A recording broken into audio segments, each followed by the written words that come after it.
أهل. ماشي يا حبيبتي، ربنا معاك، وما تنسيش تسلمي عليك. إيه؟ طبعا ما صدقت، ما أنت عايز تتخلص مني. يبدو أن هناك خطأ قاله الزوج، فلنرجع بالزمن ونجعل الزوج يغير الرد. أنا رايحة البيت أهلي. طب ما تخليكي معايا النهارده وروحي يوم تاني. أنت عايز تحبسني في البيت. ستاب. يبدو أن هذا الرد غير مناسب، لنعيد المشهد مرة أخرى. أنا رايحة البيت أهلي. ماشي يا حبيبتي، زي ما تحب، على راحتك. يعني مش همك سواء رحت أو جيت، عندك واحدة.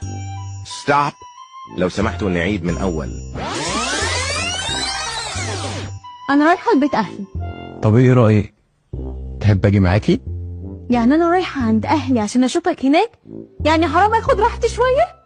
وما زال المخرج يعيد المشهد، وما زال العلماء والمفكرين والباحثين